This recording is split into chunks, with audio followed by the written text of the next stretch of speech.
Cette capsule va porter sur les exposants fractionnaires. Alors, il est possible de représenter les racines carrées et cubiques et même les racines énièmes par des exposants fractionnaires de la forme 1 sur n. Ainsi, pour tout nombre positif, regarde bien ce qui va se passer. Alors, on a A, ici c'est exposant 1/2. On ne voit pas très bien, des fois avec mon Word, là, ça a l'air plus gros que c'est en réalité. Alors, c'est A exposant 1/2. Bien, on vient de dire que la demi, la racine carrée, on peut l'écrire sous la forme d'exposant fractionnaire. Alors, quand tu as un exposant qui est 1/2, c'est la même chose qu'une racine carrée. Voilà, c'est la même affaire. Le petit 1, il est ici, puis le 2, dans le fond, c'est ton indice. Mais on se rappelle que dans une racine carrée, on n'écrit rien au niveau de l'indice. A à la 1/3 est équivalent à, bien, c'est la racine cubique qui vaut 1/3. Donc, on va prendre le symbole racine, on va y mettre un petit 3 et on vient mettre le A à la 1 à l'intérieur. Évidemment, le 1, tu n'es pas obligé de le mettre. A à la 1 unième, c'est la même chose que la racine énième de A.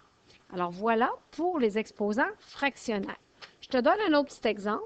Supposons que tu as 5 à la 4 septième. Alors, septième, ici, c'est un exposant fractionnaire. Le dénominateur, c'est ton indice qui s'en vient ici. Et le 4, bien, il va rester exposant pour ton 5. Alors, le numéro 16, tu as à traduire de passer à un exposant fractionnaire à un radical. Alors, je vais t'en faire un, mettons ici pour toi, c'est racine cinquième de B exposant 2. Je vais aller t'en faire un petit peu plus compliqué, le F. Alors, premièrement, c'est sur 3 le dénominateur, donc c'est racine cubique. On va laisser notre parenthèse et on va venir mettre le petit 2 ici. Et précédemment, au début de l'année, nous avons appris que quand il y a un petit 2 ici, près de la parenthèse, il vient multiplier chacun des exposants à l'intérieur. Alors, on va se retrouver avec un A à la 4, mais fais attention, pour le 5 qui est à la 1, lui. Donc, on va avoir un 5 exposant 2. Voilà la réponse finale. Alors, on peut en faire plusieurs comme ça.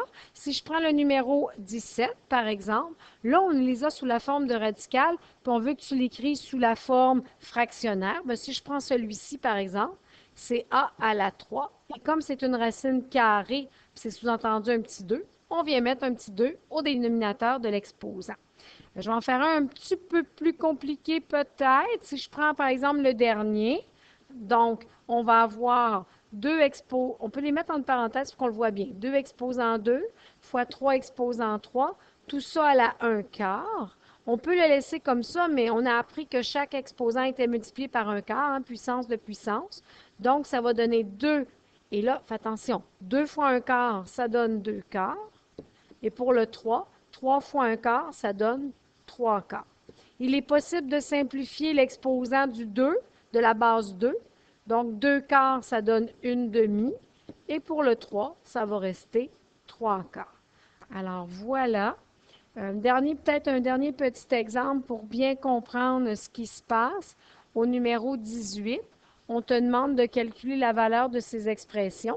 Alors, si tu regardes le A, 125, c'est un cube, un nombre cubique.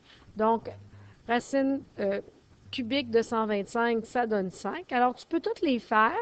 On fait attention, par contre, quand il y a un exposant négatif, je ne veux pas voir de nombre à virgule. Il y en a qui prennent leur calculatrice puis qui pianotent. Ce n'est pas ce que je veux que tu pratiques. Je veux que tu pratiques tes propriétés. Alors, on a appris que quand il y a un exposant négatif, ici, par exemple, au numéro C, on vient mettre le nombre avec son exposant positif au dénominateur.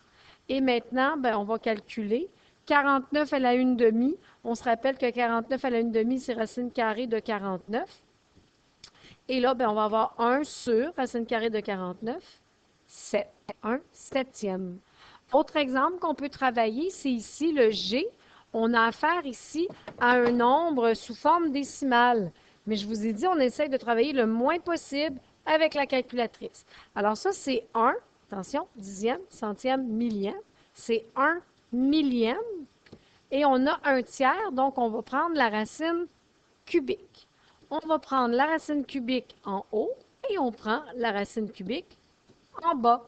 ce qui nous donne 1 sur 10. Et voilà la bonne réponse. Alors, je te laisse poursuivre. Alors, sois vigilant. Si tu regardes, par exemple, au numéro A, numéro 20A, la demi, on peut prendre la demi du 4, 4 exposant une demi, ou 25 et 25 exposant une demi. Bien, 4 à la 1 demi, c'est racine de 4. 4 à la 5 demi, c'est à la 1 demi. 25 à la 1 demi, pardon, je suis fatiguée. Ça donne 5, voilà. Donc, 2 sur 5. Alors, je te laisse compléter.